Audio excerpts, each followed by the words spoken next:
nimesikia hapa viongozi wenzangu wakisema kwamba kuna mtu ambaye mtu mimi nitamlinganisha kama Goliath, anasumbua kazi ya Baraza Kakamega.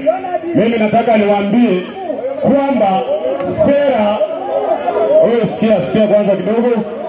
Mimi nataka niwaambie gavana mheshimiwa, wale watu ambao wanasumbua kwa kaunti ambao wanasimamiwa na mheshimiwa Paranya, mimi nataka niwaambie kwanza, before tufika hapa Kakamega, mimi ni mtu wa serikali, nilipigiwa kura kwa UDA. Nataka nikuambie mheshimiwa Paranya, with due respect, it is either you are supporting William Ruto ama uko out. It is either you are with us or not, ship out. Huwezi kuwa unapewa kazi, wewe ni waziri, ulifanya maandamano wakati mheshimiwa Fernandes Baraza akitetea William Ruto. Ulibebesha watu sufuria Kakamega wakati mheshimiwa Fernandes Baraza anasupport William Ruto.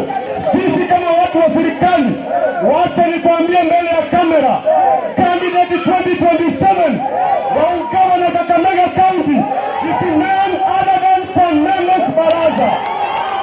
Nimeshika. Ni fire. Wewe kusema kwamba hauwezi support mheshimiwa Ruto kwa sababu ya mtu mmoja, it is either uko na Sifuna au uko na president. Na mimi naongea kama mtu wa serikali. President William Ruto anasikiza mtu wa chini na anasikiza mtu wa juu.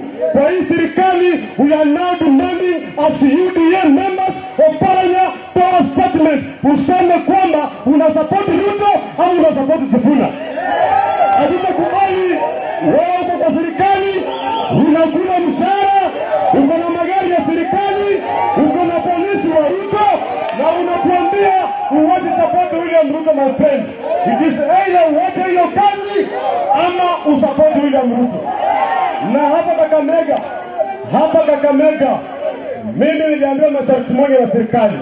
My party leader William Samoei Ruto, ambaye anaenda kunipea ticket za kuja hapa Matungu, ametuambia candidate wa broad-based ni Fernandes Baraza.